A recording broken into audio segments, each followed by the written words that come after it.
Hey everyone, welcome back to TikTok Med School. Today's video is going to be one part. It's a warm day at the end of the summer in New York City, and you are in the emergency room with me. It's a relatively calm day, likely because people are trying their best to avoid the emergency room because it's so beautiful outside. And the charge nurse comes up to you because she'd like to let you know some important information. She just received a phone call from a paramedic that is en route to your hospital with a critical patient. As per the paramedic, the patient had a witness loss of consciousness while with his family in Central Park. CPR was started immediately. Upon arrival of the paramedics, the patient was found down, unconscious, without a pulse. An AED was brought to the scene and the patient was shocked.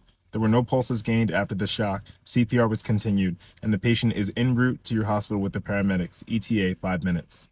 Unfortunately, this is a regular experience for an emergency room, and so you are prepared. You gather your resuscitation team, you identify the room, you prepare the equipment and the medications that are needed. The patient has arrived. CPR is in progress. You make sure that your team continues quality compressions. A nurse confirms an IV, places another. You confirm appropriate placement of the breathing tube that was placed by the paramedics, and continue your normal routine for advanced cardiac life support. From what you were seeing and what you've learned, you have a high suspicion that this patient has had a massive heart attack, and you continue aggressive resuscitation, including compressions, medications like epinephrine, and shocking when needed. But you also have the understanding that as time elapses, the chances of this patient leaving this room alive get smaller and smaller. The family arrives. A member of your team steps outside to explain the gravity of the situation while you continue aggressive resuscitation. But you also know deep down inside that you'll likely be giving some bad news today. Another ER doctor arrives to help you manage the resuscitation while you step outside to talk to the family, explain what you think might have caused all of this, what you have been trying to do, and you ask them if they would like to join and witness what will be the final round of CPR before you check for pulses again.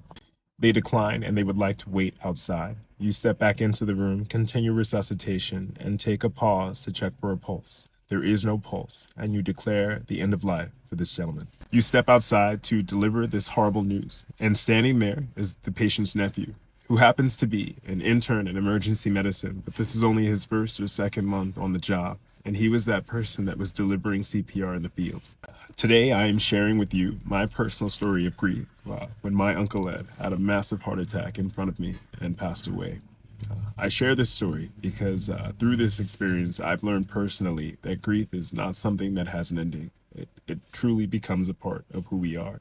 And my education today is just to help you remember that patients are people with stories, and that when you're helping someone manage grief, especially in the acute setting, it's not about hiding their tears or making them quiet.